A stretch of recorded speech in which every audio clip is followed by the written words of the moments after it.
Okay, so we're going to start our program for the evening. Very, very warm welcome to all of you. And thank you for coming to create a beautiful energy and a fun, meaningful and inspirational evening together. A big heartfelt thank you to Lauren Goldstein for partnering us tonight and spoiling us. Thank you, Lauren. Okay, and spoiling us with your gracious hospitality and a delicious dinner. Lauren, where are you? Okay. When I approached Lauren to ask her to host tonight, her response was, I will host anything for women and to spread Torah and strengthen women in learning. So, Lauren, this is a reflection of what you're about and a big, big, big thank you to you. I'm so excited to share with you tonight a little of the magic and unique space that Matana Sharon is. Our goal this evening is to bring together the women of Ra'anana and to sing, to learn and grow together, and in so doing to infuse the special month of Adar into the dress up. I asked my 11-year-old daughter if I should dress up or not, and she was like, of course you should dress up, Mom. So here's the dress up. With the energy of joy and of community. And another goal is that we will bring our own beautiful individual energies to uplift one another in our new home here in Eretz Yisrael to create a sense of community together. So for those of you that are new or newish in town, I'd like to tell you a little bit about Matana Sharon. Even though through tonight's program, you will experience it for yourself. Matana Sharon is a home of learning, spirituality, and feminine expression in Ra'anana. We present a range of events from daily shurim on a wide variety of topics from sought-after lecturers from all over the country in both English and Hebrew. All classes are run both in person in our beautiful building on Rehova Palmach. Please come in and see all the events there, and of course on Zoom. Matan hosts regular events from forums for conversations on important matters of religion and state, Jewish identity, a monthly musical Hallel on Rosh Chodesh. There'll be one this Thursday, so please come on in for that. 8:30 in the morning with Hedia and Etta. Please come, everyone. And this is big breakfast, not like this. We host book launches, a studio for dance and self-expression in a feminine and non-competitive setting, a high-level learning program called Morot LaHalacha that trains women to act as halachic advisors on questions relating to Taharat HaMishpacha and other areas of halacha, events of learning and inspiration like tonight to enhance and uplift our kehillah of wonderful women before the Chagim. So you're welcome to come in and join us whenever you want and find the type of inspiration and uplifting events that you're looking for. Okay, so tonight we have a wonderful lineup for you. I'd like to introduce you firstly to Rabbanit Oshra Koren, the founder and director of Matana Sharon, and Rabbanit of Keilat Kinor David. Everything that goes on in Matan is really a part of Oshra's far-reaching vision and her passion to bring learning on a high level and inspiration to Ra'anana and the surrounds. We have a beautiful team of talented musicians, Hedia Kavnor and Oshrat Chaim.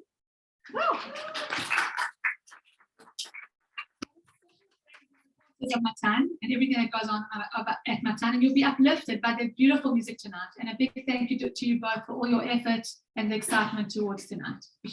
Thank you. And we welcome and thank our speaker tonight, Tanya White, who I'll introduce later on in the evening. Thank you, Tanya.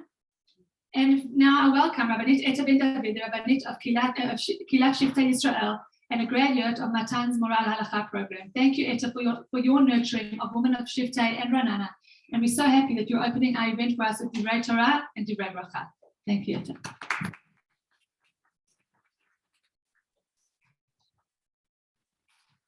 Wow, Erev Tov, thank you so much. This is so special. I feel like we're about to do Hallel, but we have to wait for another couple days. So just a short idea. When I ask you, why do we women have the opportunity to be blessed with this Rosh Chodesh? There's an idea that women are granted the holiday of Rosh Chodesh, that 12 times a year, this is our hug. How so? Where did that come to be? So you may say, oh, it's from Egel HaZahav, right? Because the women refused to build the Chet HaEgel. They refused to join. They refused to give up their jewelry. In fact, the men tried to ask them, please give us your jewelry. And they said, no, we refuse. But you may think that it's because they love their jewelry. You may think that that's why they held on to it. But actually, in this week's Parsha, in Parshat Pekudei, what did we learn? That actually they said, well, it was last week, Vayavo hanashim al hanashim, that the men came right after the women. The women were first to give of their jewelry. To give of their jewelry for what purpose? For building the Mishkan, for building that home for HaKadosh Baruch Hu, for building the space for the Shekhinah to rest. Adar, according to the Maor Einayim, believes that Adar is Elohim Dar. Hashem lives, Hashem dwells. This is the space where Hashem dwells. Adar, it always coincides with this time of the reading of the building of the Mishkan. And how interesting and paradoxical, that here, during the time of Adar, or the reading even of Megillat Esther, where we don't see Hashem's name, where we don't see Hashem's presence, we don't see that obvious hand of Hashem, that actually we're also at the same time being reminded again and again at this time of the season that this is when the Mishkan was erected. And if anything, when was the Mishkan actually finally built? It was erected the first day of Nisan. But it wasn't complete then. It was complete a few months earlier. So what happened between when it was complete and when it was erected? There's an idea that actually it lay dormant, that it wasn't yet put up. And I think that putting this idea together with the Rosh Chodesh can actually give us a great sense of strength.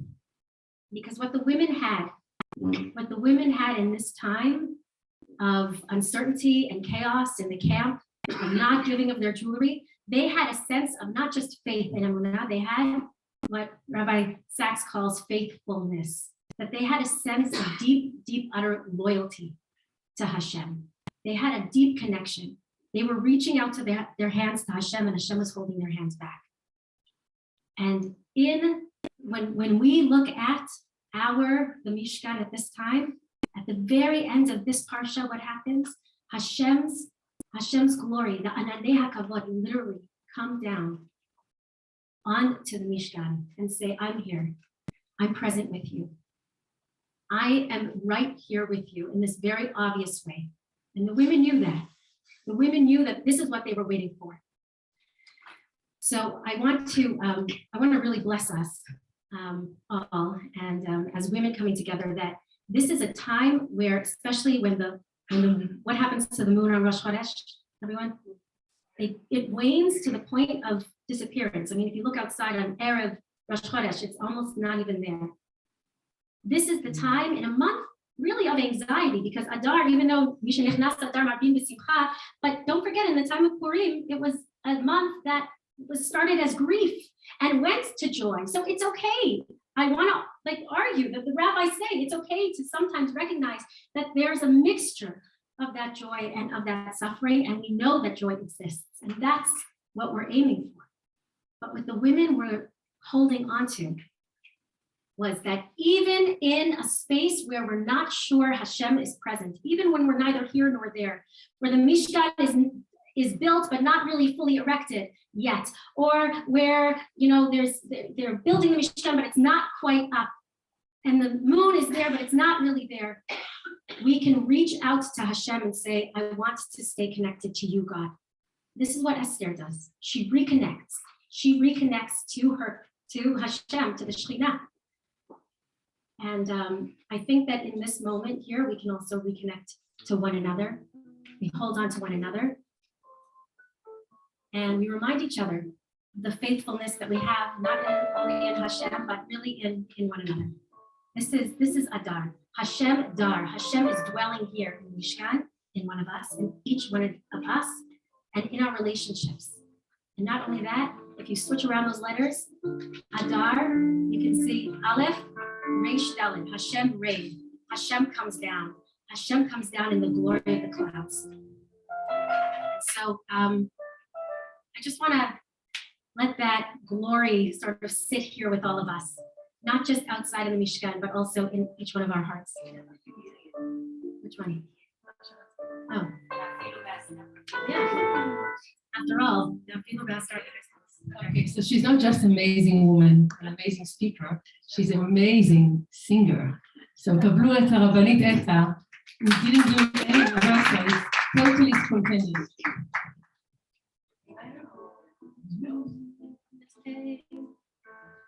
ואפילו בהסתרה, שבתוך הסתרה,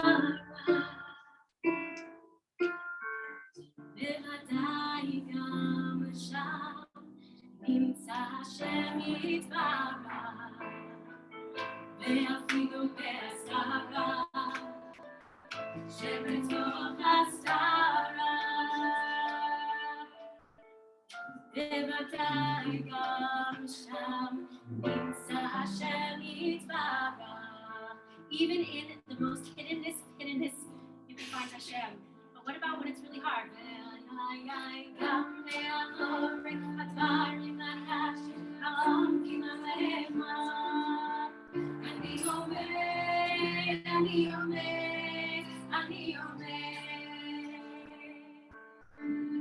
גם מאחורי הדברים הקשים, העומקים עליהם. אני אומר.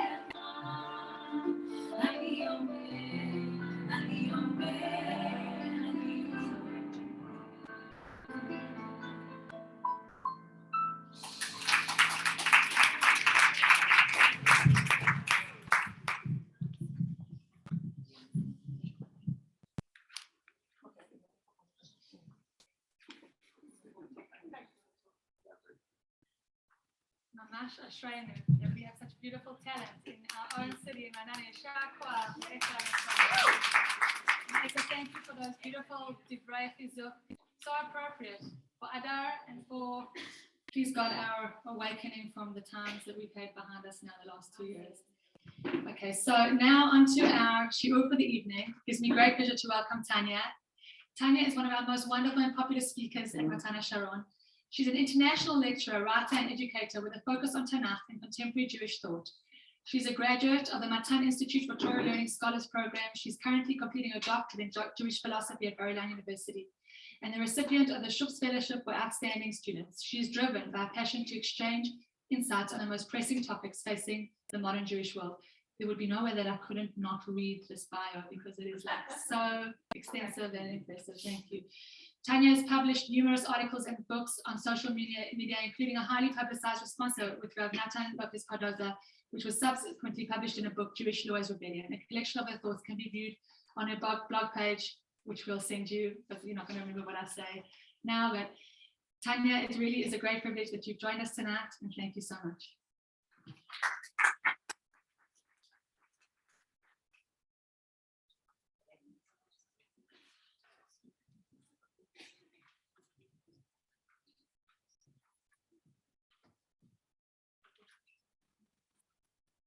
Okay, while we're waiting, I think my voice actually carries without it.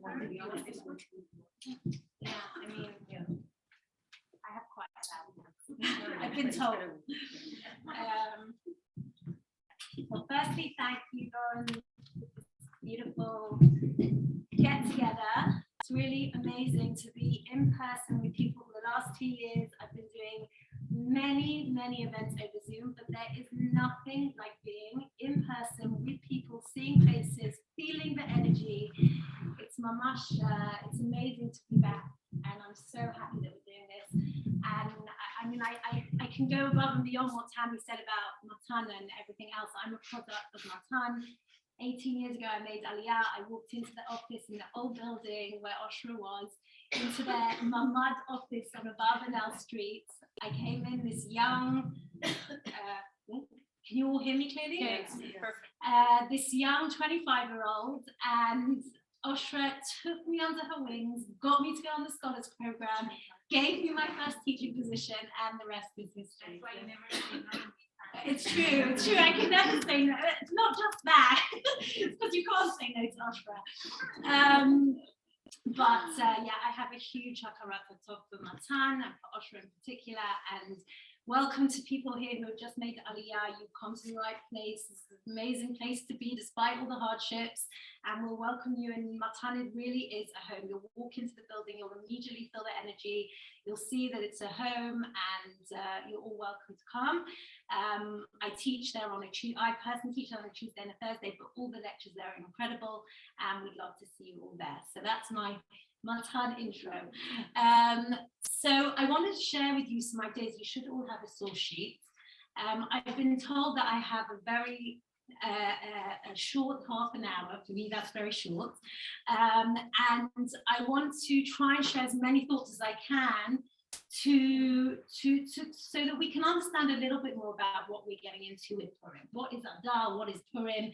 What's going on? And I want to do it in the following way. I want to show you a movement that I see in the Tanakh, which moves us from one woman we begin with in Torah, and the last woman that we end with in Ketuvim. And one is Chava, and the last one is Esther. And if we think about these two women, there are so many parallels that we can see between them. Okay? For example, we have Esther, who both, Chava, for example, Hashem is very present. He's mitalech b'gan. He's there, he's present, he's in the Garden of Eden. He's talking, Ayeka, he says, he's talking to Adam and Chava.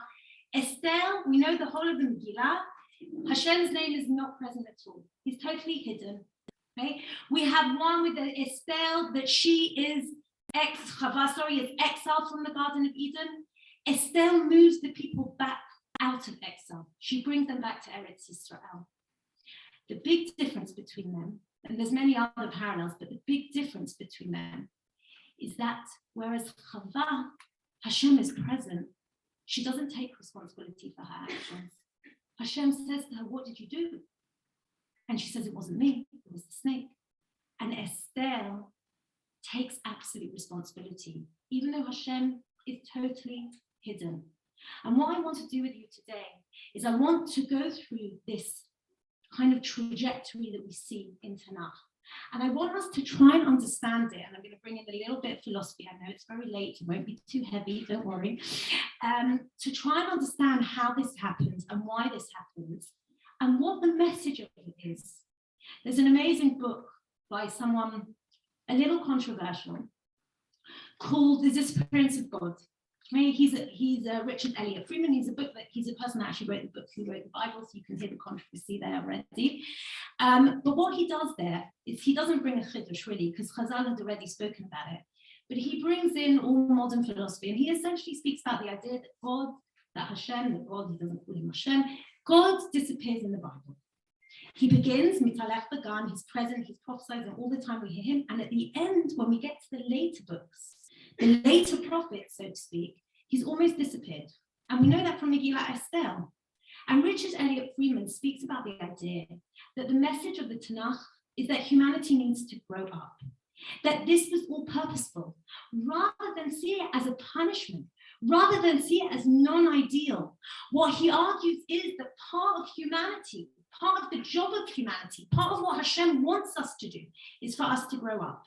And I want to suggest that Richard Elliott Freeman, with all due respect, right, says something wonderful in it. It's beautiful, and he bases it on philosophy, and he brings in Nietzsche and a million different things. But Chazal already said this to us with the beautiful midrash that we know, standing at the mountain over our heads.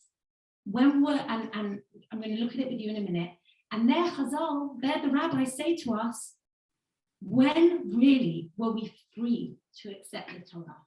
Not at Mount Sinai, when we were coerced because we had the mountain over our heads, but rather in the time of Achashverosh, when God is not present, when there's no direct revelation, where we can't see God not speaking to us and telling us what to do, but we have the power to do it.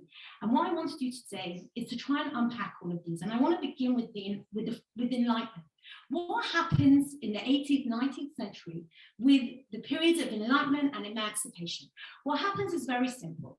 For many, many hundreds of years, centuries in fact, the religious church fathers, even in the Jewish religion sometimes, there was a certain feel of coercion, especially living in Europe at the time, that the rulers believed that they were given this divine law, but they coerced people.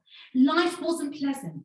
And what the Enlightenment philosophers come along, beginning with Spinoza and then going on to Descartes and various other Nietzsche and various other philosophers afterwards, they come along and they say to us, enough. Man is a free human being. Man needs to win back his autonomy. He needs to become an agent of his own doing. Enough with people telling us what to do. Enough with saying there's some transcendent God up there who's giving us commands. What we need to do is we need to win back our freedom. We need to take things back into our own hands. And Spinoza naturalizes religion. And Descartes tells us everything is in our reason, rationale. We can use our reason. I think, therefore I am, Descartes, right? My reason is what is primary here. And Nietzsche tells us God's dead. We don't need God anymore. We need to win back our own freedom and take things into our own hands.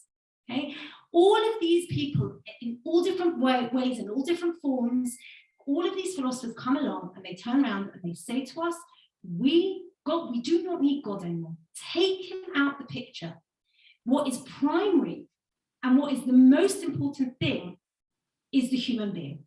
They move from a philosophy of theonomy, which is where there's a divine rule telling us what to do, to the idea of autonomy, that it is me. And the primary person who does that, by the way, is Immanuel Kant.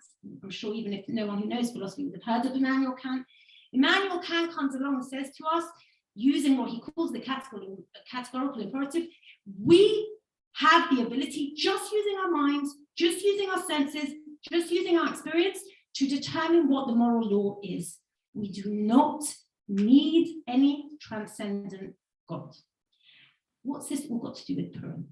So this is what I want to try and understand. We are living, I think, more than any other book in the Torah and the Tanakh, more than any other book in the Bible. I believe the book of Esther is the book that most speaks to our generation today.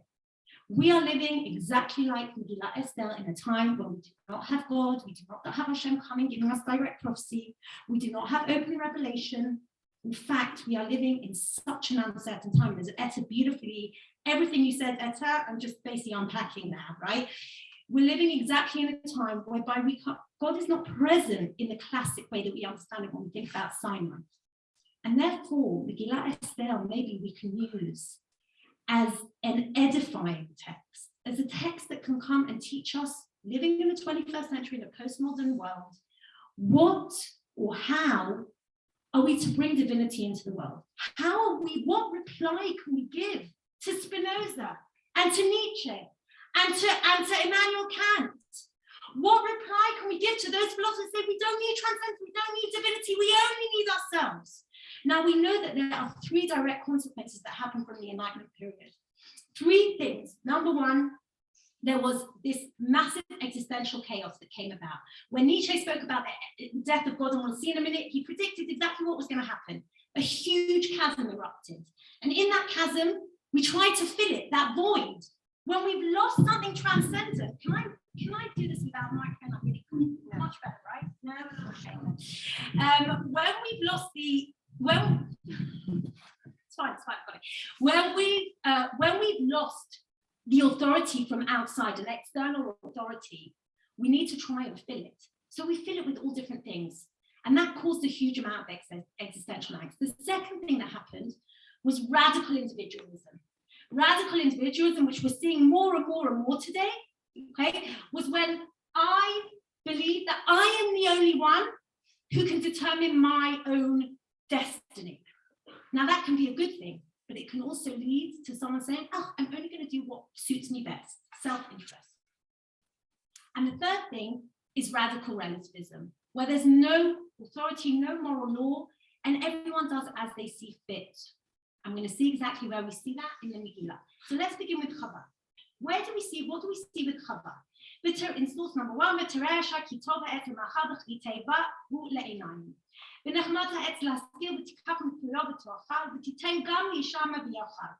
so first and foremost, what we see about Chava, we'll see it again and again, is that she sees. Everything here is about sight. She sees the tree and it looked good, it looked desirous. Again, I'm reminding you of what happens after we lose external authority. You see things, you want them, you desire them, okay? And she takes it and all of a sudden they both eat it and their eyes are opened and they realize they're naked. And they sew something to put around them and they make themselves belts. Pasuk chet, yishma'u et kol Hashem, Elokim mitalech v'gam beruach hayom. They hear. We suddenly go from seeing to hearing. They saw, she wanted the fruit, she desired it, she ate it, and then all of a sudden, she hears. And what does she hear? She hears God. And what do they hear? They hear Hashem turning around saying, Ayeka. Now, Ayeka can be on a very geographical level. Where are you?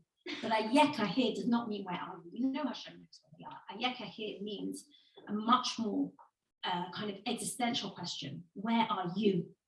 What have you done? Where's your responsibility? And what do they do? We know what they do. V'yomel, et kolecha shamati b'gan, ve'ereh ki yerum anochi, ve'chaver. V'yomel mi yigid lecha ki yerum ata. They said, I heard your voice and I was fearful. I was naked, so I hid. And he said, who even told you were naked? Did you do what you weren't meant to do? And then Adam says, the woman gave it to me. And then the woman says, the snake, the serpent made me do it, and I ate. What's happened? Very simply, okay?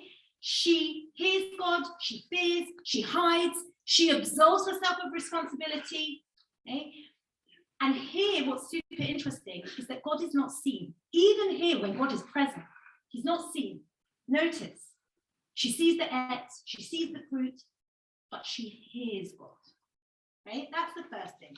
Now I want to compare this with Mordechai. And by the way, what tree does she eat from? Etz Hadat. She wants to know. Part of human nature. And by the way, again, it's like you could again take this back to the Enlightenment philosophers. The Enlightenment philosophers wanted to know. Epistemology, a certain part of philosophy, is the search for knowledge. What do I know? How do I know? Why do they want to know? Because if we know everything, there's no need to put trust in some God that we can't see. If we know how the world works, and we know what's here, and we can see what's present, we don't need to believe in some supernatural being to give us certainty. Our certainty is in the here and the now. We know. That's what Hadar was looking for. Knowledge, search for knowing. And now I want to show you what happens in Megillah Esther. The total opposite. Mordechai knows the facts. He knows what happened. By the way, he tears his clothes again. There they cover up.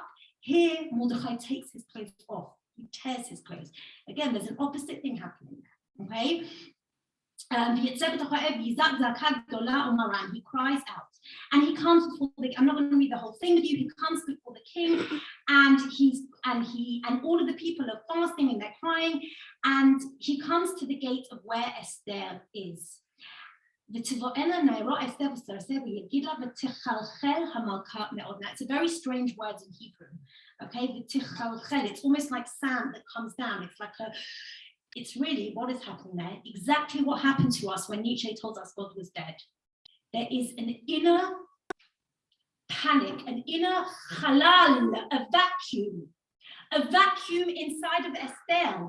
All of a sudden, everything's been covered up. She's covering up herself. She's not telling her identity. She doesn't want people to know who they are. And all of a sudden, when Mordechai comes and tells her what's happened, all of a sudden she has to face nothingness. That's what the existential philosophers call it. She faces the nothingness of her being.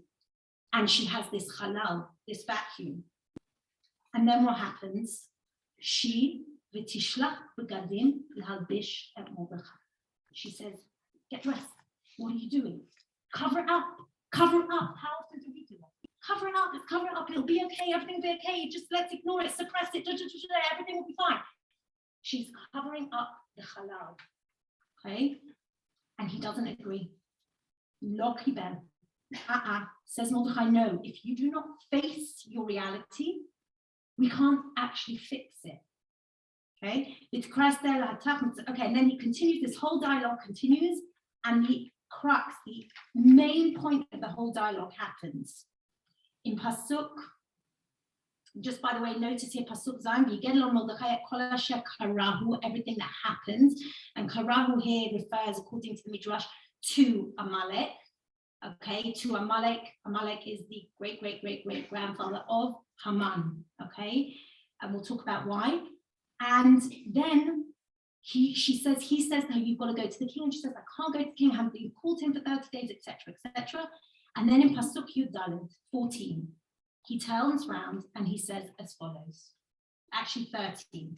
Yud Gimel. Yomei Mordechai la'ashiv el Esther. Al tidami b'nafshech lihimalet bet hamelech mikol haYehudim. Do not think that you are going to be able to escape, meaning cover it all up, right? He in hacharesh tachrishi, listen to the way he describes it. If you block your ears, if you deafen yourself, right? Be'et hazot, at this time, Revach v'hatzala yamod liYehudim mimakom echad, says Mordechai, I believe that we will be redeemed. I know this redemption is going to happen. I know we have the power to do it, but you won't be the one to do it. You're going to be destroyed in your father's house. And then this is the key. Or mi yodea. Who knows? Who knows if for this very reason you came to kingship, you came to be the queen? Says Mordechai, I'm not chavar. I didn't eat from the etzadat. I don't know everything. In fact, I'm living in a world of not knowing. I'm living exactly where we are today, in a world of uncertainty, in a world where we're not sure what's going on, in a world where God isn't coming down and telling me that we're going to be saved. But you know what, says Mordechai? I have such a strong inner sense of self, of belief, and belief in not just in God coming to save me, but in the power of man, of woman, of humans to save themselves, that I know we're going to do this, says Mordechai, even though I don't know very much. Even though we're living in a time of Yodea, I know we're going to do this, says Mordechai. And you know what? If it's not going to be you, Esther, it will be someone else.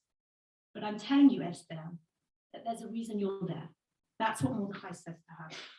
And Esther understands the message very clearly. And she does what needs to be done. And what does she do? Pasuk Tetvav. Go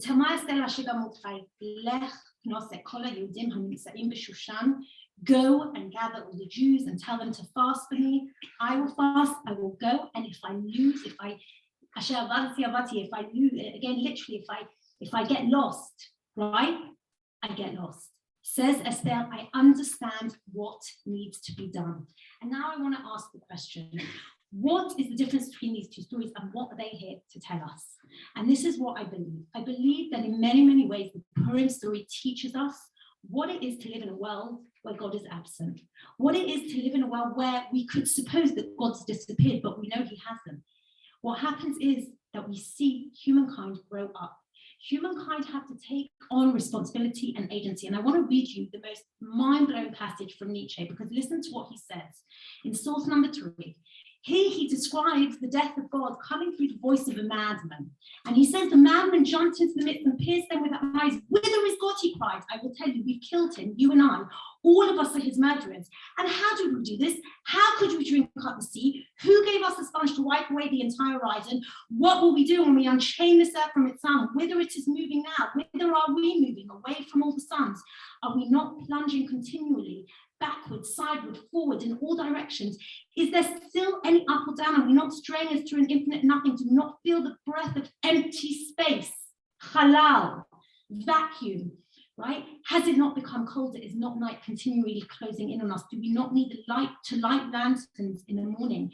Do we hear nothing as yet of the noise of the grave diggers who are burying God? Do we smell nothing as yet of the divine decomposition?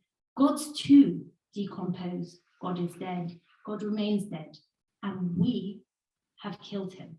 Says Nietzsche, and by the way, Nietzsche wrote this at the end of the 19th century, just before the Holocaust, and he essentially says, turns around and says, when we kill God, it's a cultural commentary, it's not a literal commentary, it's a cultural commentary. He's saying, by killing God, what man has done is to wipe away the horizon. What's the horizon? The horizon is hope.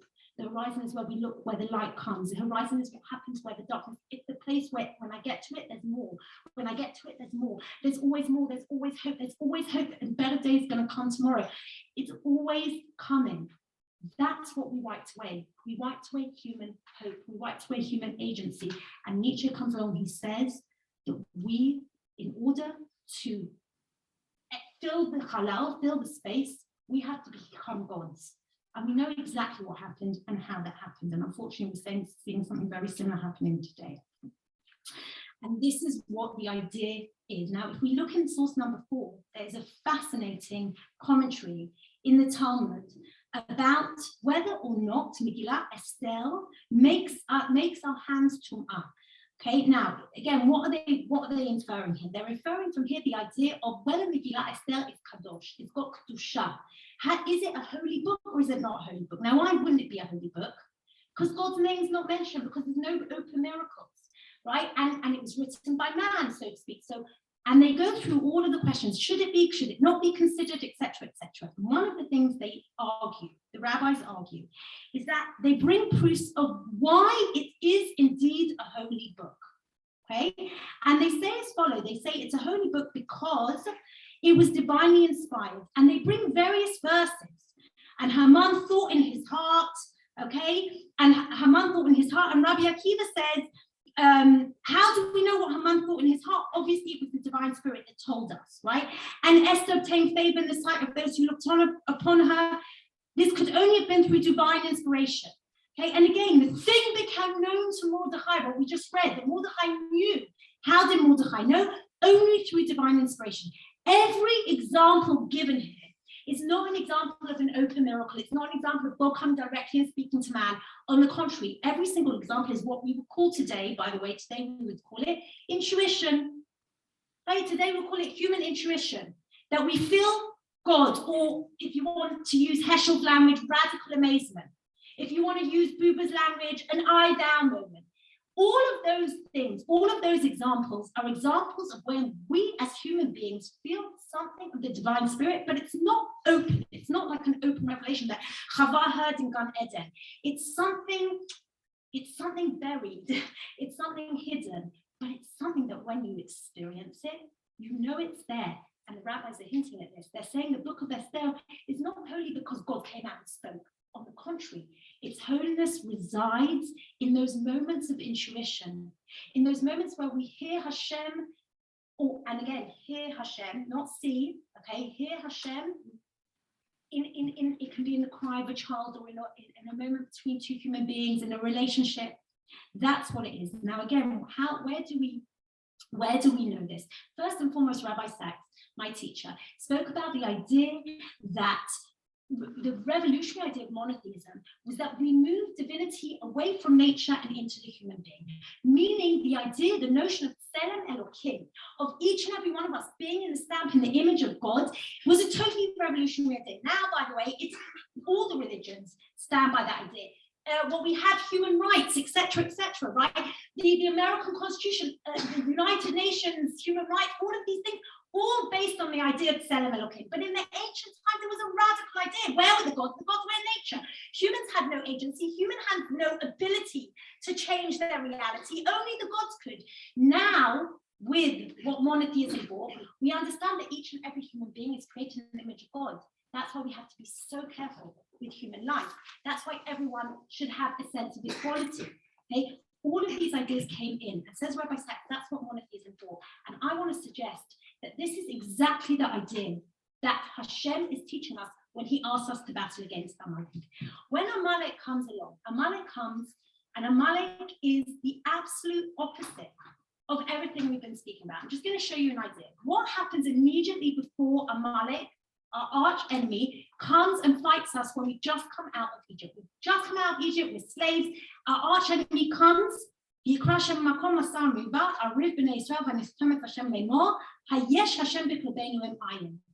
people of Israel turn around and they say, is Hashem b'kirbeinu? Now it's usually translated as amongst us. Terrible translation. It's really, what's b'kirbeinu? When Sarah laughs b'kirba, what is that? Inside us. the people of Israel turn around to God. They're slaves, don't forget. They've never taken any agency. They've never had free will. They don't know what it is. They don't believe in themselves. In fact, they don't believe in themselves at all. They definitely don't think they're created with B'Tselem Elokim. Their whole life they've been told, you're nothing, you're nothing, you're nothing. And all of a sudden, they are told by God, or sorry, they question, God's disappeared, God's not there, he's not revealing himself. And they turn around and they say, Hayesh Hashem, they say, sorry, Hayesh Hashem b'Korbeinu Emayim. Is God within us or not? Not is God amongst us, is God within us? And what's God's reply? He sends Amalek. Why? Why does he send Amalek? Because Amalek represents the total opposite philosophy. Amalek represents the philosophy of chance, of in Purim story, Paul, lots, Purim. It's named after lots, lottery, right? Fate, chance. Nothing is divine, nothing is planned, there's no providence. That's Amalek. You have no ability to change your reality. What is going to be is going to be. What is fated is fated. When we do a lot, whatever comes out is what's going to be. We cannot change anything. Judaism, Torah, Hashem turns around to us and says, on the contrary, because you are created in the image of God, that means that you are totally free beings. That means that nothing is predetermined. You have the ability to change, not just yourself, not just others, but the entire playing out of history. That's what you have the ability to do. And how does Hashem make the people realize this? They have to fight Amalek. Now, if you look at Parashat Beshalach at the beginning, God comes down and splits the sea. At the end, these poor slaves have to go and fight Amalek with their own hands. And what's the image? The image is Moshe standing on top of the mountain, his hands raised into the air, meaning his symbolism there is that he's turning around to Israel and saying, you have to go and fight your own battles. Why? Because I believe in you and God believes in you and you can fight your own battles. You need to grow up. But yet, your eyes always have to be L'Shem Shamayim. You always have to be looking up to heaven. When you're looking up to heaven, then we know that you and God are working in covenant. And that's another very, very central idea in the Tanakh. The idea of covenant, man and God working together. And therefore, and by the way, the other thing that it was the reason why Amalek came, if you look at the Psukim, he comes because he is able to attack the weak people who are at the end.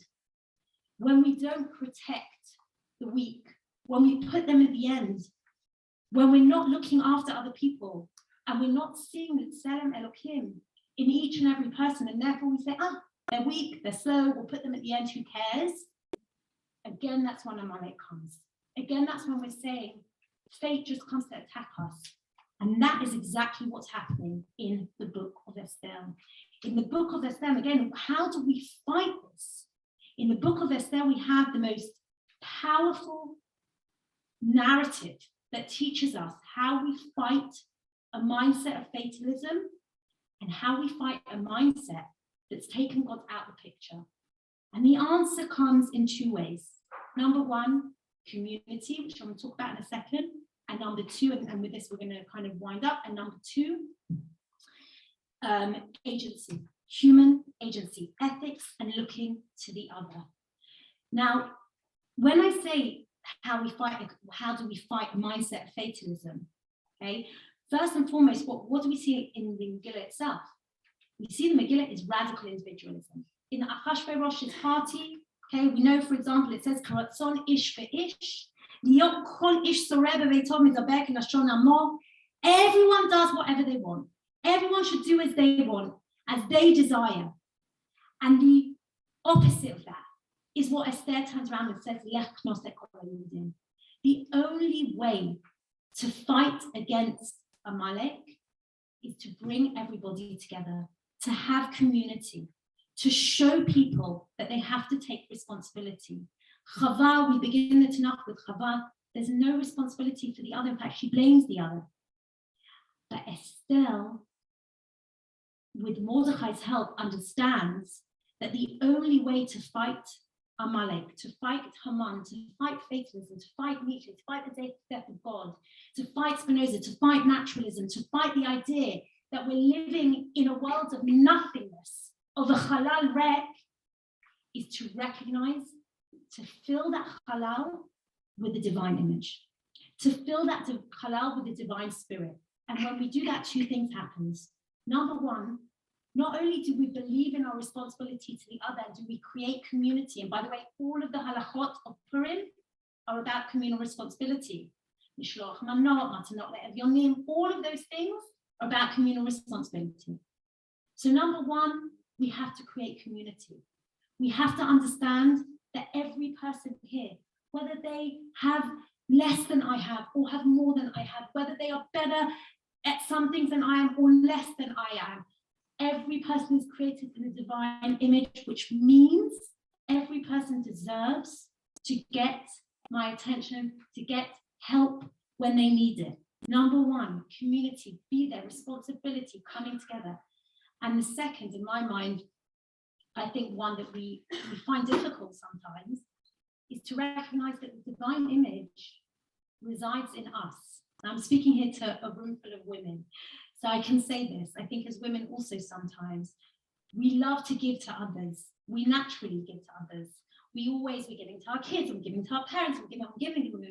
Very often we forget to say, hold on a minute, what about me? Look at me. You know what? I have to look after myself as well. I have to ensure that I am strong and that I, and all of you sitting here tonight, that I have moments of spirituality and inspiration that feeds me and allow me to give to others. And more than anything, that I am my own free, morally free agent, that I have the ability at any given moment to choose good, to choose bad. Again, this takes us back to what we said. What happens when we kill God? What happens is, I said to you, radical individualism. How do we fight that today? Communal responsibility. What else happens? Fatalism.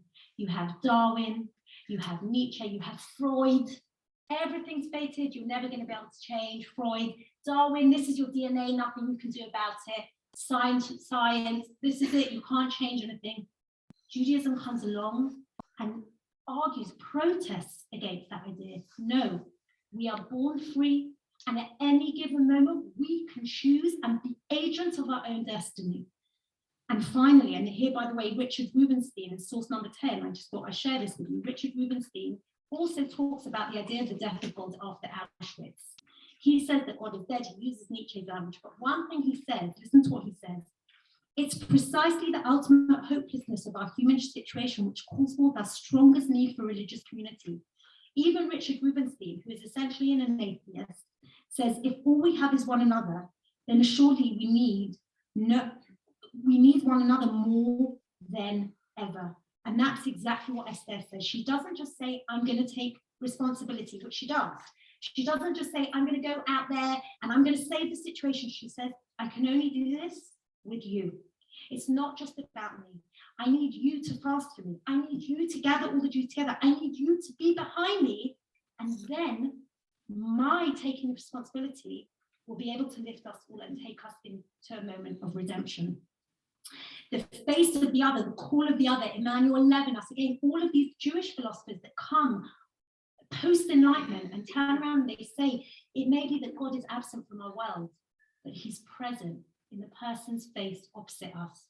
Emmanuel Levinas says that the basic moral imperative not to kill only comes when I have the face-to-face encounter. Martin Buber says to us, again, not even a religious philosopher, but he says to us the basic moral ethical encounter comes in the I thou moment when I really deeply connect with another person.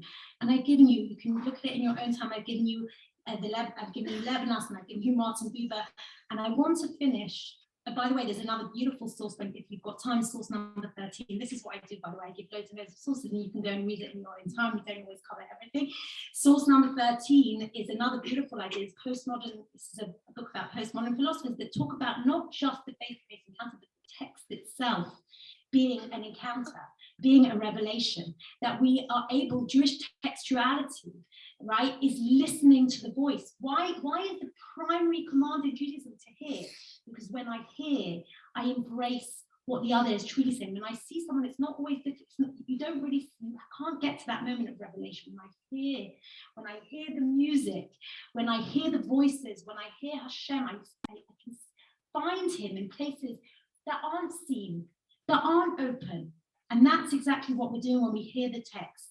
And I want to finish with the two things. Number one, the beautiful Gemara that speaks about this idea of when we truly accepted the Torah. When was the true Kabbalat Torah? And that was Kimur Kibbutz. They really accepted it at the time of Achashverosh. And it's counterintuitive. Totally counterintuitive. Surely we really accepted the Torah when God was standing in Mount Sinai and there was fire and lightning and why the Megillah? God's not there. His name's not even present in the Megillah. Why then? And that's exactly what Chazal is telling us, because at that moment we truly understood what revelation is. Revelation is not when God is standing with the fire and the lightning, because then it's very easy. We're seeing it for our own eyes. It's easy to understand it, but that does not bring about obedience in the positive sense. Obedience really only comes nowadays. We know we've changed our whole educational mantra. It used to be even my father tells me, used to get hit at school. You used to get the cane, right? You wanted a kid to do something, you coerce them to do it. Nowadays we understand that if you truly want someone to listen, they have to be the agents of their own actions. You can't coerce someone to do something. True freedom comes when I decide that I want to take it on for myself. That's the Purim story. That's the response to all those Enlightenment philosophers that says there's no God and no transcendence. That is the point in which we turn around and we say no, precisely because we're created to celebrate Him. We know God is there, and that's in source 15. If you look 3 lines up from the top, right, the Jewish people, even so they again accepted it willingly in the time of Achashverosh, as it is written, the Jews ordained and took upon themselves and upon their feet and upon all such as joined themselves unto them. And he taught the Jews ordained what they had already taken upon themselves through coercion at Sinai. Sinai was a coercive Brit, but the Purim story, that was a covenant taken of free will. And I finish with the words of my teacher, Rabbi Yitz Greenberg, in an unpublished manuscript, which he's given me permission to share. And he says as follows: in other words, in responding to Purim, in recognizing that God was now hidden and doing only hidden miracles, in understanding that the Jews had to take much more action to enable the right results and had to take heightened responsibility for their actions, the Jews had renewed the covenant on new terms. The covenant was not coerced by visible miracles and guaranteed rewards and punishments. In effect, the Jews had connected to the covenant partner at a higher level. They committed to serve God out of more selfless motives and out of a deeper relationship to God for its own sake. This was indeed not just a renewal, but a maturation of the covenant. They had grown up. This understanding of the maturation of human role in the covenant is critical to the interpretation of this central mechanism of the Jewish religion. It shows that covenant is not a one-time event or a fixed legal code revealed at one point in Jewish history. Rather, Brit is a dynamic relationship between God and Israel. While that love that drives this relationship has proven to be steadfast and unconditional, strong enough to survive great failures and great shocks in Jewish history, it is not fixed. The sustaining emotion has enabled the partners to grow together and to deepen and renew the ongoing relationship. And I really believe that today, as I said, we have, as the Jewish people, and maybe even as humanity, we've grown up. Now we have to really be able to shoulder that responsibility and believe, more than anything, believe in ourselves to be the protagonists of our own destiny and to bring about redemption. I wish you all a Chodesh Sameach and a Chag Sameach.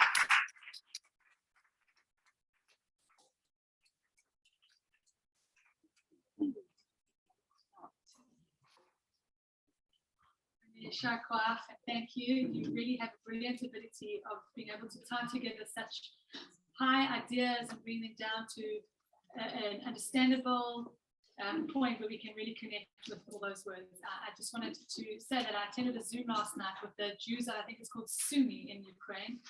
And the question was posed from the host to the Chabad Shlicha. in this place in Ukraine. And he said to her, why don't you just take your family and flee and just get across the border? But when you could sense that this was about to happen. And just to connect to what you were saying, she said, without me connecting to community, which is what I've done all my life, I have nothing. And so she's there, and that's what's giving this family and these shlichim life, is to know that they're connecting to what's really their chayim, and that's to be with their community and to uplift their community. So also, what I did want to say at the beginning of the evening is that in all our hearts, that there really is a dedication in some way of this evening to the Jewish communities in the Ukraine who we're davening for and thinking about. And as we uplift ourselves, that should also, please God, be blessed with a lot of bracha and safety. And you spoke about radical amazement. So there's so many different ways of connecting with Hashem, some of us through our minds, some of us through our hearts. And we're now going to move into the musical part of the evening. And I'm going to call on Oshrat to introduce again Hedia and Oshrat, and to really uplift us all, and to connect with that radical amazement to the depths of Torah through music. So thank you.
Now in English.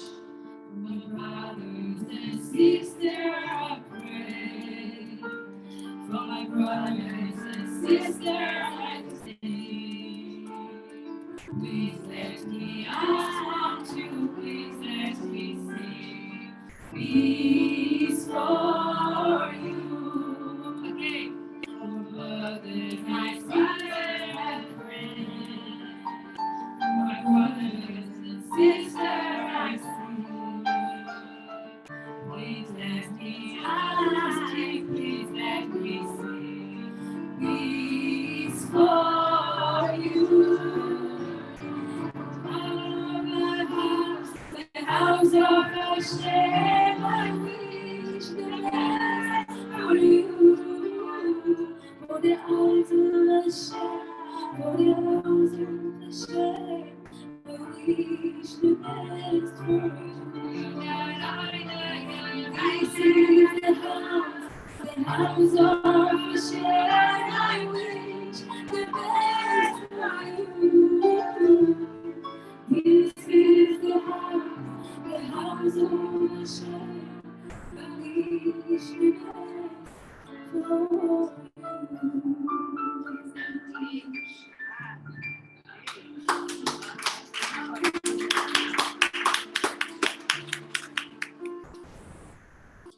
ערב טוב, אני מדברת בעברית, אני נציגת העברית פה, זה בסדר? אנחנו ממש מזמינות אתכם, we all welcome you and invite you to join us and to sing. It's not a performance, not at all. You are part of us, we are a community. Tanya, thank you for your lovely lesson, ממש, תודה רבה.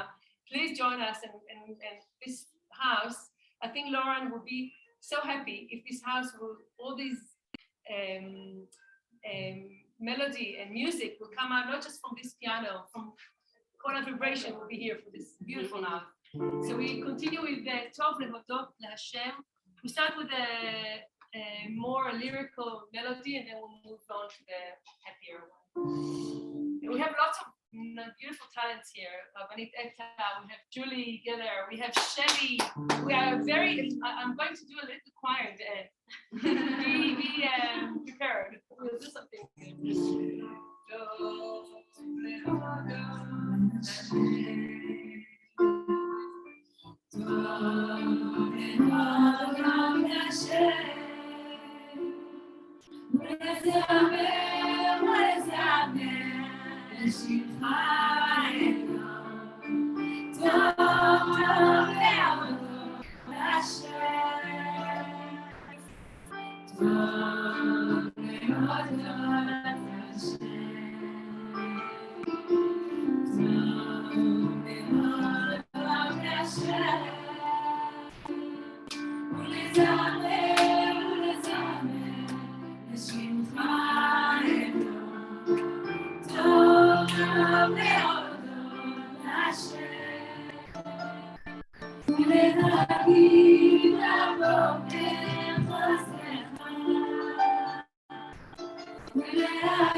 להגיד בבוקר חסדך.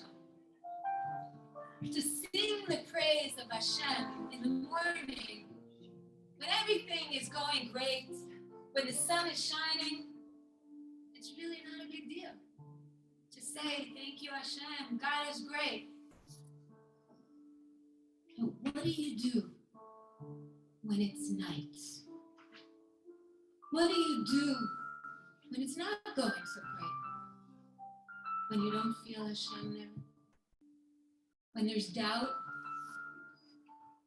When there's suffering? When there's COVID? When there's bitudim and sickness?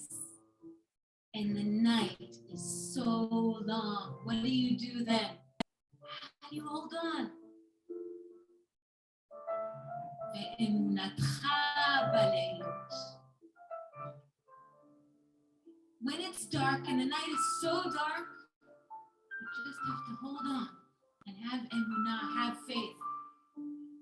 And that's what keeps us going in the darkness, in the darkest times, in the night. ואמונתך בלילות. But the Rabbi Alexander, who was a Rebbe in the ghetto, in the Warsaw ghetto. I don't know if you know, but Chassidut Alexander was one of the biggest Chassidut, the second Chassidut after Gur, before World War II. But most of them perished in the Holocaust. The Rabbi Alexander in the Warsaw ghetto says as follows. It doesn't say that my emunah keeps me going when it's hard, when it's difficult in the dark. ואמונתך בלילות, האמונה של מי? אמונתך בלילות. Kadosh Baruch Hu's belief, God's belief in us, Hayesh Hashem b'kirubenu. God's belief in me and every one of us, that we can bring Geulah, that we can better this place, that we can do it. That's what keeps us going בלילות when it's dark. האמונה של השם בנו, בכל אחד מאיתנו. And as we say, מודה אני לפניך מלכי וקיים, שהחזרת בי נשמתי בחמלה, רבה אמונתך. What does it mean, רבה אמונתך? Whose אמונה? רבה אמונתך. God's belief in me, that it's worth waking me up in the morning. I don't know about you, but when I became 50, a few years ago, when I celebrated my birthday, I said, it's not about me getting a present, celebration, a birthday, all that, but it's about saying, okay, I'm here. God believes in me. If I'm still here another year healthy and well, I have to ask myself, okay, what am I supposed to do today? God believes in every one of us. We wake up in the morning, there's so much to be thankful. So much. As it says in Sefer Dvarim, in Parashat Bikurim, ושמחת בכל הטוב אשר נתן לך השם אלוהיך. We just have to be happy with everything that God gave us, with life itself. To be thankful that we have food to eat. To be thankful that we have a family. To be thankful that we have clothing. Shoot. To say, Moda ani. Shoot on life.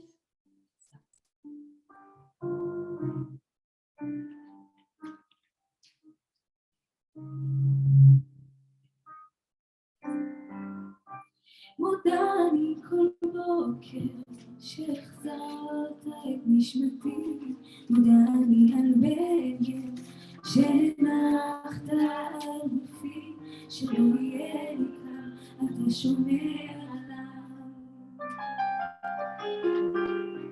מודה אני כל בוקר על האור, על עצם היותי, מודה אני על הלחם שהנחת על שולחני, שלא יהיה לבן, שלא ידע כאב. על עץ כל חיוכי מודה אני, על כל כישרונותיי ועל כל שיריי את כולם אקדיש לך. דע לך שמודה אני לך. אצעק לך אדיר שמך, אליך אקרא לך חיי, לך ליבי לתודתי, אליך אקרא, אליך אקרא.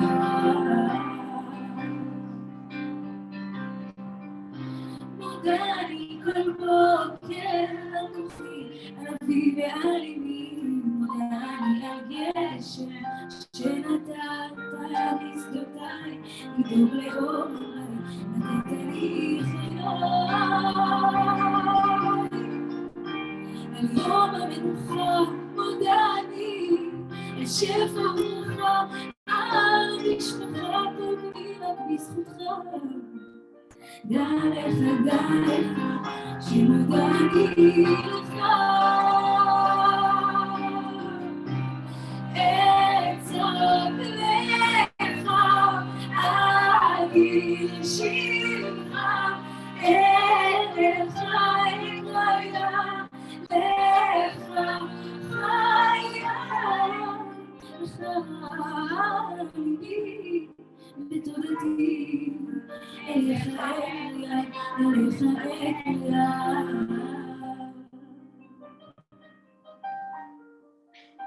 על כל כישלונותיי מודה אני, על אכזבותיי, פחדיי ומכשליי, הם כולם לטובתי. אין אחר בליבי, רק לך הודעתי. אצעק לך אדיר שמך, אליך אקרא לך חיי, ליבי לתודתי, אליך אקרא, אליך אקרא.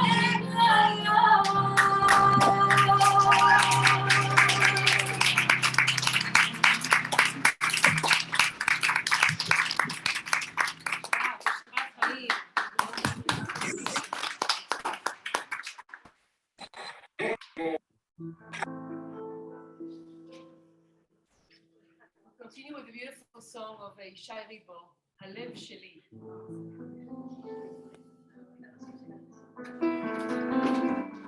עוד אמא שלו אושרת, בטח.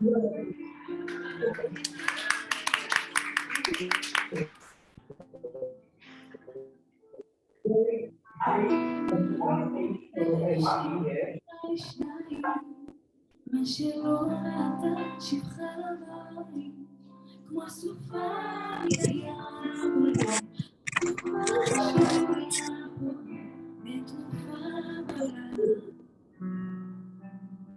הלב שלי מרים ידיים, כבר מועד לא עומד על הרגליים, שבר כלי שבו כבר לשמיים הבליחו, איך יבואו בתוך חיים ביבשה.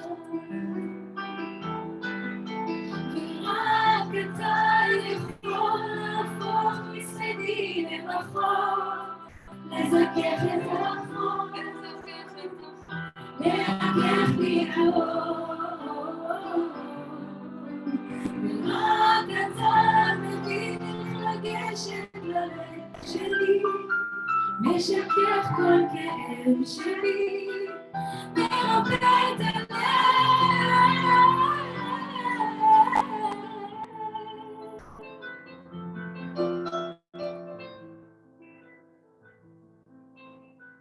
הלב שלי נקרא לשניים, חציו השם וחציו לשם שמיים, כמו סופה מרים עולם, כמו תרופה של מרים עולם, ותרופה בעולם ללב. ורק אתה יכול להפוך מספדי למחול, לזכך את החול, ולקח לי את ורק אתה מבין איך לגשת ללב שלי, משכך כל כאב שבי, מרפא את הלב.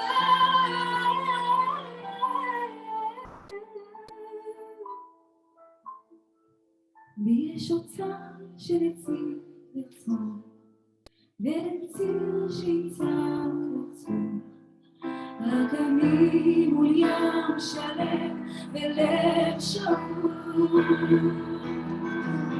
ורק אתה יכול להפוך מספדי למלבול, לזכך את החול, לרחם ידו, ורק אתה מבין איך לגשת ללב שלי, משכך כל כאב שלי, מרפא את הלב.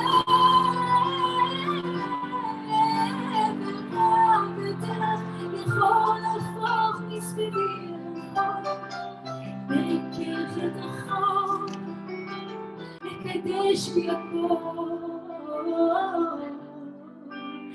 ורק אתה מבין איך לגשת ללב שלי, משכך כל כאב שבי, מרפא את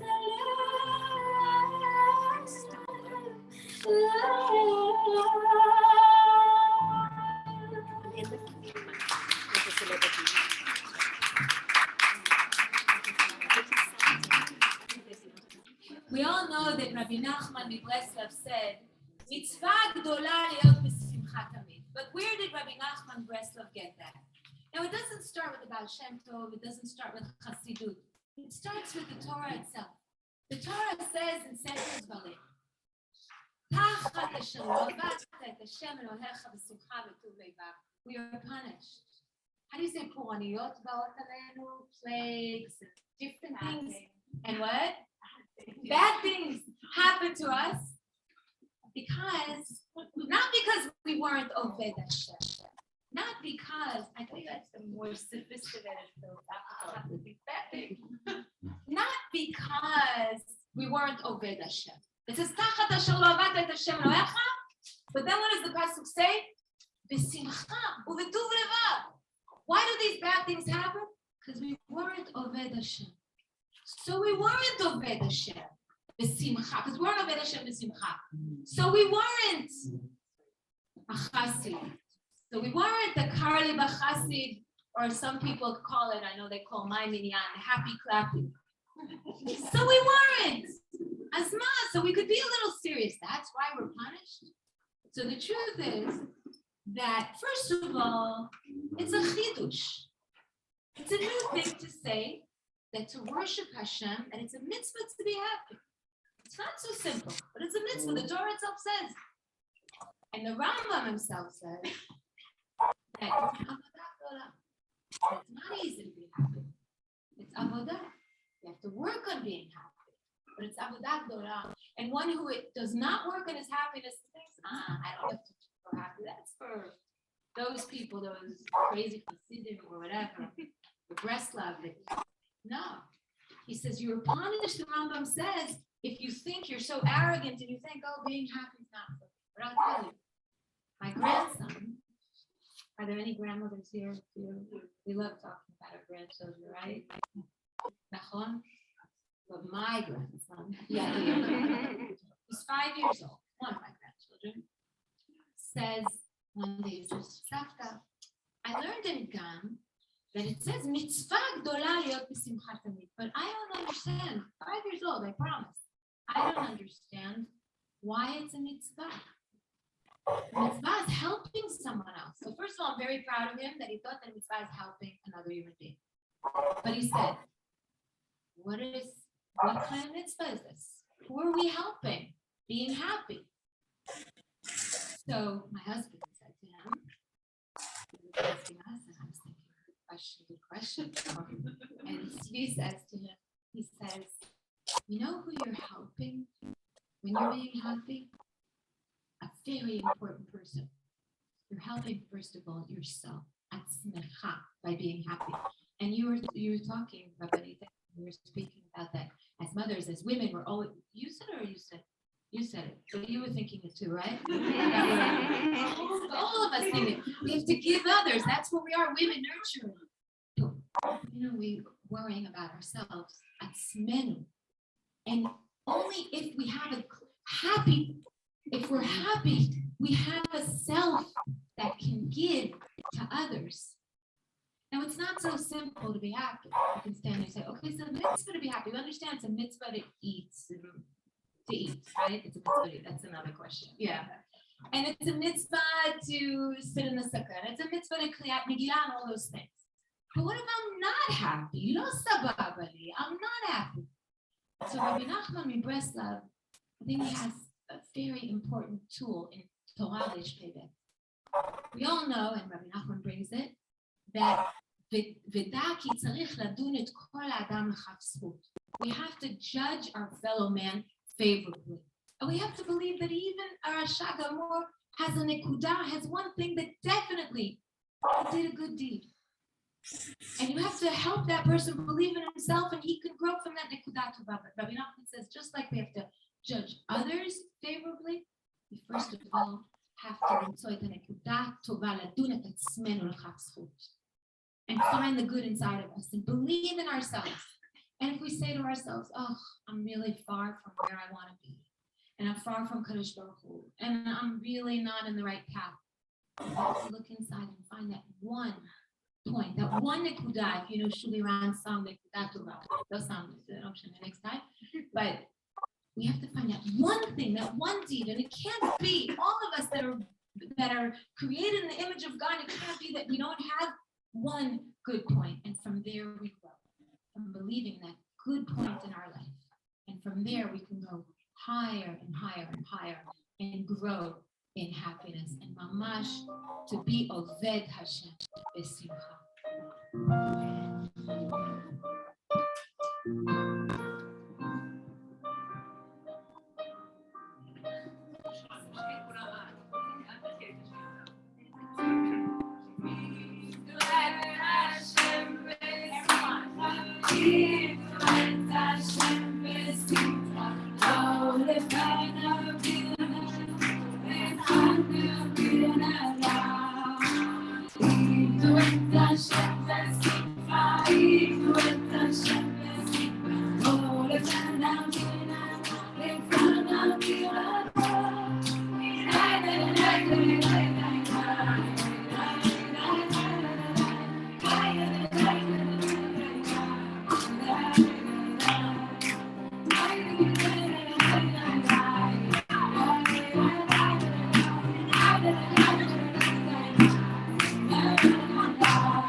You did great. This was a warm-up. What up,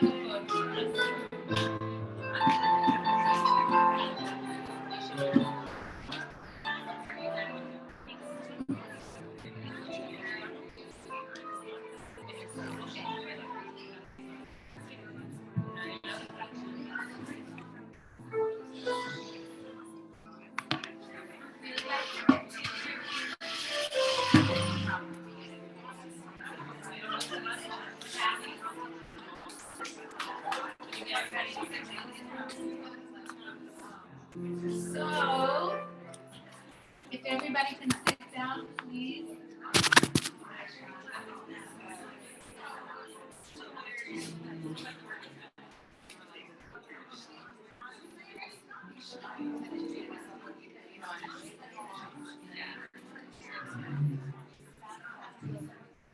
Okay, so we've done that. We've got up and down. Please sit down. Got up and look. We haven't got up and down. I know. Wow, the world is back.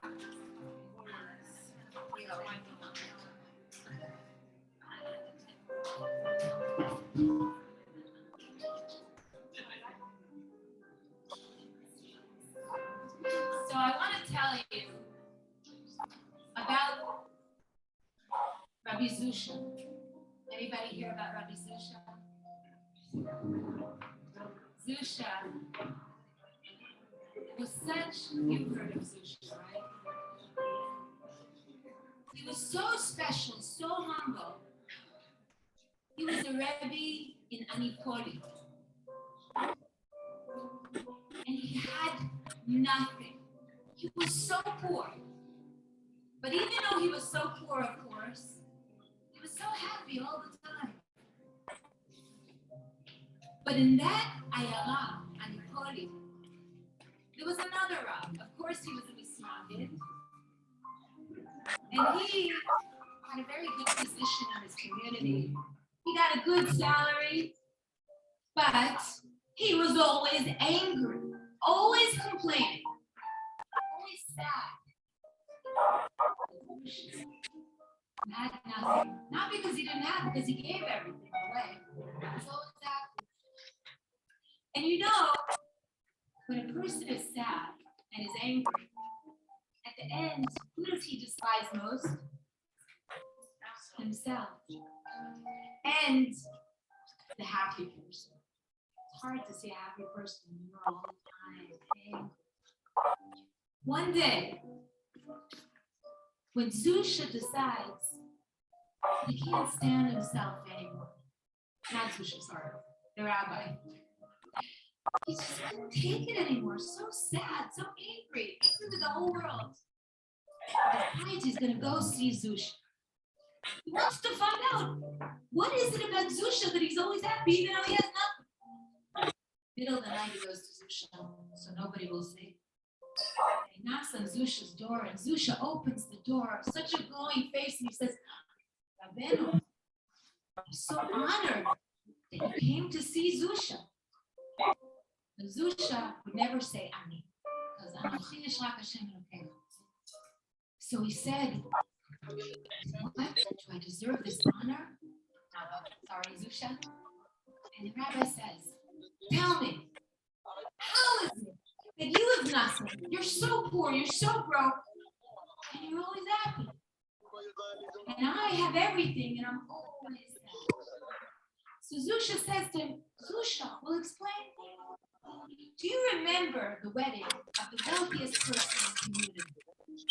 Moshe the Gvir. Do you remember when he was marrying off his daughter? He came to invite you. He sent the messenger to invite you. And the messenger comes and says, Rabbeinu, we'll be very honored if you'll be the Messiah of Kiddushin and you'll come. And you look at the list and you say, I'm number 14 on the list. What a chutzpah. I'm the Rav. I'm the Messiah of Kiddushin. What time is the wedding? 6? I'll come at 8. As they say in Hebrew, and you come at 8, and someone else was in Seder Kiddushin because they couldn't wait. And you want to sit and eat, and someone else is sitting at the table, at the head table, the center table, so nobody sees you, so you sit in the back, and you're so angry. You're so angry at the chassan and kala and Moshe the Gvir, I'm the rabbi, this is the way they treat me. And then the waiter passes by, doesn't even see you, and your anger is building up. And then Moshe the Gvir all of a sudden sees and says, Rabbi, I'm so sorry, we couldn't wait for you, but come, I'll get you a meal, I'll get you a plate. And he goes into the kitchen and he brings you leftovers. So angry. So angry at the chassan and kala. This community, this is the way they treat me. Moshe the Gvir, what a chutzpah. And then the Sheva Brachos comes. And you say, oh, good. Okay, at least I'll get some honor. You're sitting in the back and you're the rabbi. You're going to say the Sheva Brachos. But they didn't even see you. They forgot about you. And you go home and you're angry with Moshe and the chassan and kala and with your wife and your children and with Am Yisrael and God and the whole world. What a chutzpah. But Zusha, when the messenger comes to invite Zusha for the wedding, Zusha says, what did tzaddik Moshe the Gvir is that he's inviting me? Who am I? He must think that I'm such a good friend of his. When's the chuppah? 8? I'll come at 6. 6? I'll come at 4 to set up some chairs. Zusha comes at 4. Zusha is the Messiah of Kiddushin. Zusha sits and eats a feast for a king, fit for a king. Zusha says the Sheva Brachot. Zusha goes home and loves his wife and loves his children, loves Am Yisrael and all the world kulo. You see, says Zusha, you want everything and you have nothing. And Zusha doesn't want anything, doesn't ask for everything. And they give him everything. You know, we all know, but it says in Pirkei Avot, who is the true rich person? Who's the true happy person? Ezu Ashir. Hasameach b'chilko. It's not all the time looking what other people have, bigger homes, better children, better husband. One who is really happy with his place, his possessions, but his place in life. That is the true happy person. Ezu Ashir hasameach b'chilko. Being thankful, truly thankful for what we have. And we truly have so much. And you know that sometimes people walk around and they say, Lama ani? Do you know that? Like our kids say, we say, Lama ze magia li? Why do I deserve this? There are people that say, why me? Why did I deserve to live here in Eretz Israel, in Ra'anana, Ir HaKodesh? Why me? That's what Yaakov Avinu, when he's running away, when he's praying to Hashem, worried from his brother Esau, what does he say to Hashem? Katonti mikol hachasadim asher asita et ha'atzlacha. I am so unworthy of all of the chesed that you have done for me, Kadosh Baruch Hu.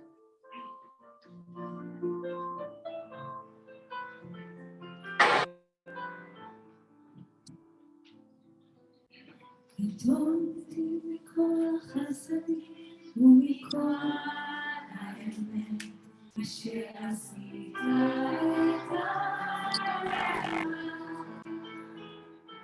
את קטונתי מכל החסדים ומכל האמת אשר עשית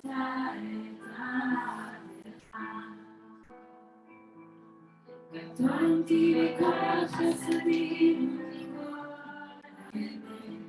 אשר עשית את קטונתי מכל החסדים ומכל האמת אשר עשית את עברתי את הירדן, אתה הייתי לשתי מחנות, הצילי נא, הצילי נא, הצילי נא.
עברתי את הירדן, אתה הייתי לשתי מחנות, הצילי נא, הצילי נא, הצילי נא. קטונתי מכל החסדים ומכל האמת.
Hedia מנגנת,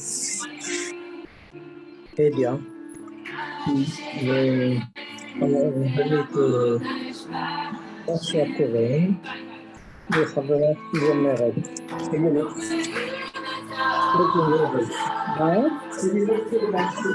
לא הבנתי כאילו צועק?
אנחנו נמשיך עם שיר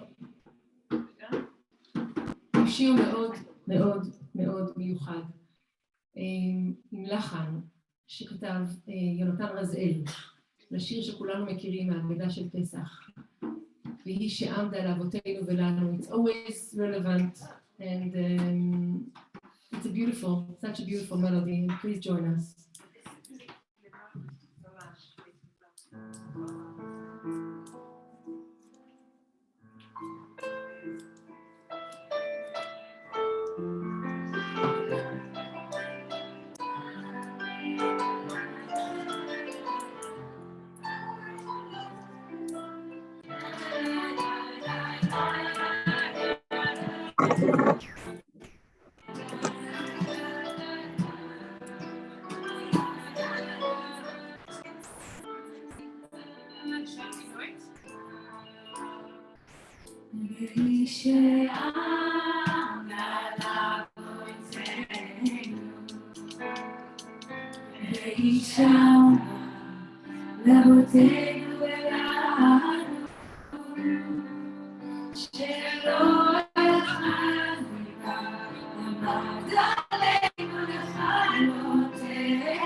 שלא יחד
והיא שעמדה וואו, מחיאות כפיים.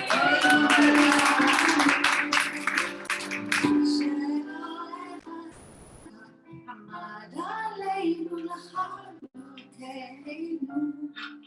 הוא עמד עלינו לכלותנו. Juliette Israel.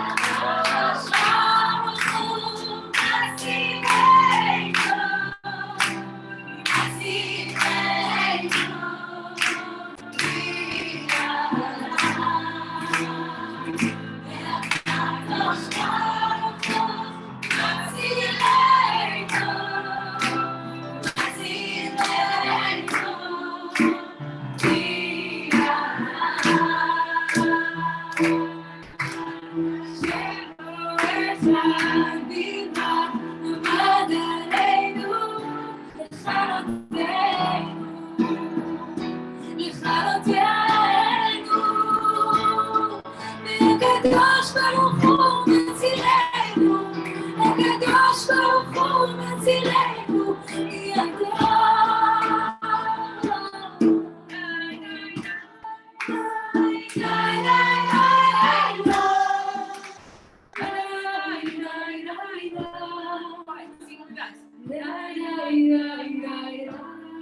I can pray.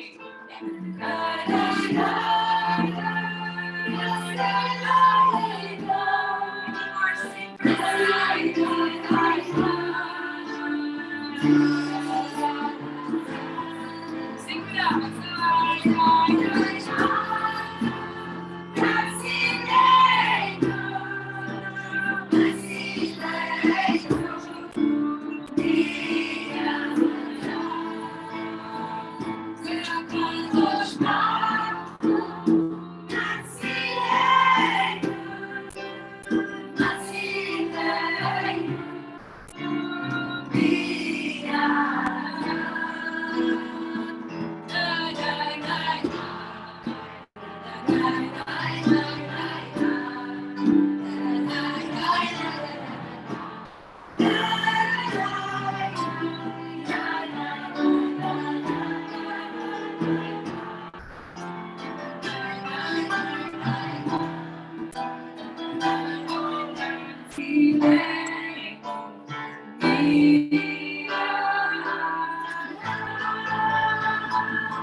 So Rabbi Broka, the Gemara tells us, is walking around in the shuk of Mechoza. I think it's a place in Babel. And Eliyahu is walking around with him. Eliyahu used to frequent Rabbi Broka. And Rabbi Broka asks Eliyahu, tell me Eliyahu, is there a Ben Olam Haba in this market, in this shuk? Is there one who is worthy to be in the world to come? And Eliyahu looks around and says to Rabbi Broka, you see those two guys there? Where? Those two guys. Those sitting over there with the jeans don't look exactly like, they're not wearing seats exactly. Those are Ben Olam Haba. Rabbi Broka, the Gemara says, runs quickly to those two guys and he says, tell me, what do you do? Like, what's your deal? What are you doing? And they say, what do we do? I don't know. We sit here and we're kind of happy. We're gestures. We're happy. And we make other people happy. Those are Bnei Olam Haba. You understand, Rabbi Broka is not looking for Bnei Olam Haba in the yeshiva or in the shul. He's walking around the shuk, the marketplace, and he's looking for these tzaddikim in the marketplace. And that's why he needs Eliyahu. Because Eliyahu symbolizes the inner eye that sees the good under all the external trappings, under all the garments. He sees the B'Tselem Elohim of a person. And Eliyahu says to him, those two guys, and why are they Bnei Olam Haba? Not because they're sitting and learning Torah. It's true, it's good to learn Torah, and it's good to do a lot of things, but because they are happy people. But not only are they happy people, make other people happy. And says Rabbi Nachman in Breslov about this Gemara. He says, and I want to just quote it because he says it so beautifully. I'll read it in English and then I'll translate. Says Rabbi Nachman, והכלל שצריך להיזהר מאוד להיות בשמחה תמיד. One should always be בשמחה. Because על ידי שמחה יכולים להחיות אדם ממש. Because with happiness, you can give another life. להחיות אדם ממש. And he says people are walking around, מלאים ייסורים and worries and דאגות. But when a happy person comes, כשבא אדם עם פנים שוחקות, יכול להחיות אותם ממש. Person is down, he's depressed, he's sad. If you come with a happy face, you smile, you console him, you can bring back that person to life. להחיות אדם אינו דבר ריק, כי הוא דבר גדול מאוד. To give a person life is not an empty gesture. It is something very great. As it says in the Talmud about those two gestures, those two anashim smachim, who merited what they merited because they made others happy. So if we spoke about happiness tonight, simcha tonight, the biggest, I think, joy that we have is when we are significant by bringing happiness to others. And we all know, we've all been down at certain times. When a person says a kind word, when a person just sees you, picks up the phone, or just even notices that you're going through a hard time, you can really give a person life. That's what it's all about. It all starts from that little act of kindness, that little act of chesed. And if you want to know what does it mean to be B'Tselem Elohim, the most B'Tselem Elohim in the likeness of God is to do good for others, to give life to others, just like Kadosh Baruch Hu. And we're talking about Chodesh Adar and all the mitzvot that you mentioned about Purim. As the Rambam says, the biggest mitzvah is not to Please delete from Matrix, and I will get back to you as soon as possible. Thank you. And make other people happy more than we make ourselves happy. And happiness comes from giving to others. So we have a surprise, an amazing happy song. Guess which song? But then don't go because I have another surprise. for you. Okay. Oh, you have a surprise? Oh, yeah, and everybody's gonna get up. Not only everybody get up. Kulam lakum. Everybody up. Everybody up. Also those on the porch. Okay. Rashad, take it away. Ready? Ready, everyone? Do you know the dance? Neely, the mute. Neely.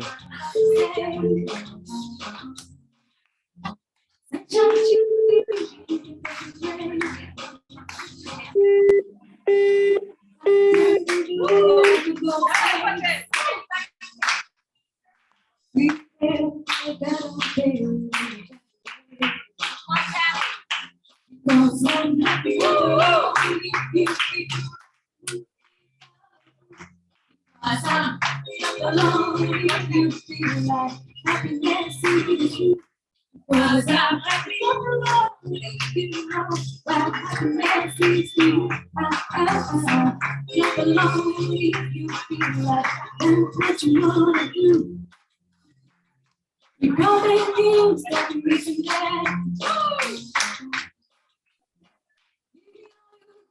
don't hold back. Those who don't be working on it just fine. No thanks to you, don't waste your time. Feel right, because I'm happy not alone. If you feel like you feel alone, because I'm happy not alone. If you feel like happiness is the truth, because I'm not alone. If you know that happiness is you, not alone. If you feel like that's what you want to do.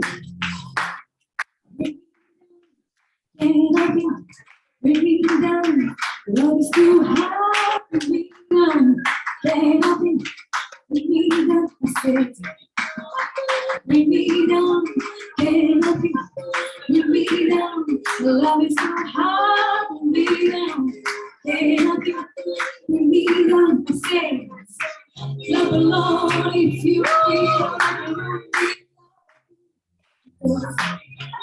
alone if you feel love. Because I'm not alone if you know what happiness is to you. Not alone if you feel like that's what you want. Not alone if you know what you feel. Not alone if you feel like I'm not seeing you. Because not alone if you know what happiness is to you. Not alone if you feel like that's what you want to do.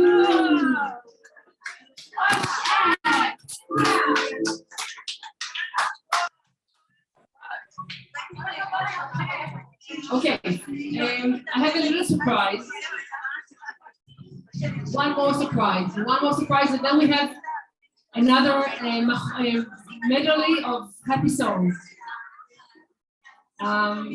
Michal. I would like to invite, I have a special guest here in this salon. Her name is Shelly. She's from South Africa. She's a musician. And she is something very special. And she is one of the members of the choir, of the Olim choir. We have a beautiful Olim choir in Rayana. I'm sorry, this is not Hedia is the choir master of the women's choir in Matan. So you are welcome to join every Monday night, the choir in Matan at 8:30. It's an amazing choir. Get the Olim choir. Okay, but They I live want in to Israel introduce now. Shelly. But Shelly should join our choir. Shelly, come. So Shelly, you can join both. So Shelly, it appeared that I knew that she knows a beautiful song. So I didn't practice, but we just have it. Tefillah, it's called Tefillah. And I really want, if you're talking about Oshra, about giving happiness to other people, after having such a hard time with a surgery in Shelly's hand, she's a guitar player, she's a teacher, she's an amazing teacher for kids and as a guitar teacher. And she had some difficult months. So I'm happy to just let you take the microphone and sing a beautiful song that's... אתי, זה לא מה שאת עשית במקהלה שלך? לא, זה שיר תפילה. לא, במתן? לא עשית לא, השיר תפילה של עפרה חזה. אוקיי. שמור עלינו כמו ילדים, שמור נא ואל תעזוב. Please join us.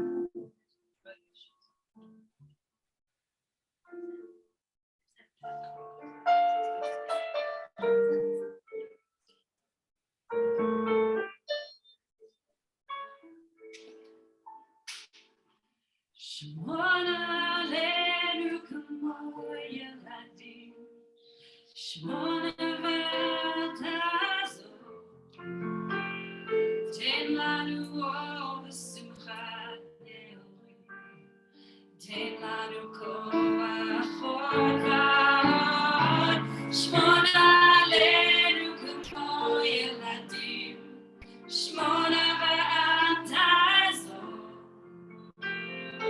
תן לנו אור ושמחת נעורים, תן לנו גם לאכול.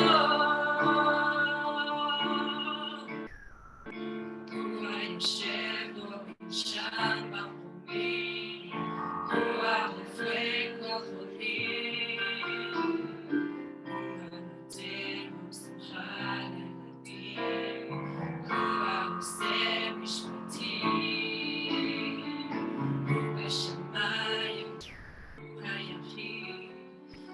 הוא הגדול הנורא,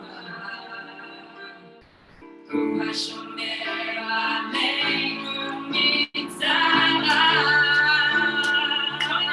איי איי איי, שמור עלינו כמו ילדים, שמור אבל אל תעזוב, תן לנו אור ושמחת נעורים, תן לנו כוח עוד ועוד, שמור עלינו כמו ילדים, שמור אבל אל תעזוב, תן לנו אור ושמחת נעורים, תן לנו גם לאהוב.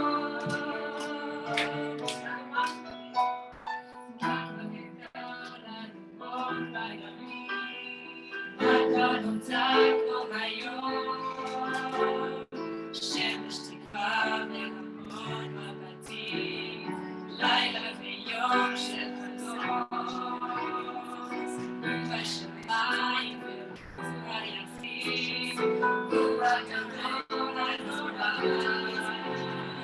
הוא השומר עלינו מצרה.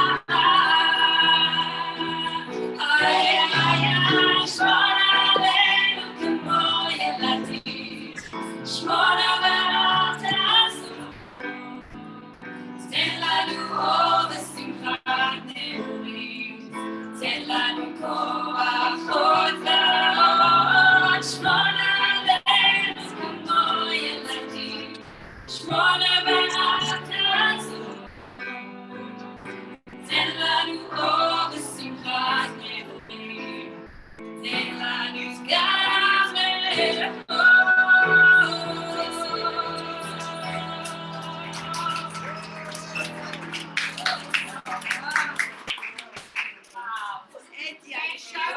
What a voice, תגידו כל הכבוד, It's amazing.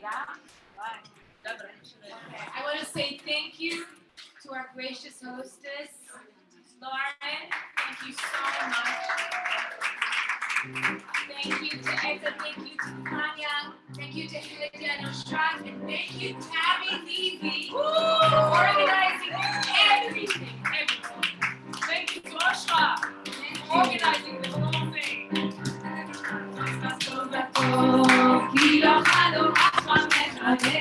I need someone with a drum. Come on,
תודה רבה, חודש טוב.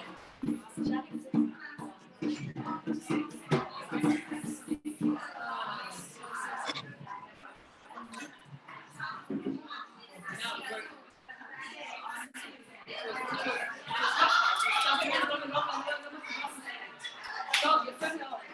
יאללה.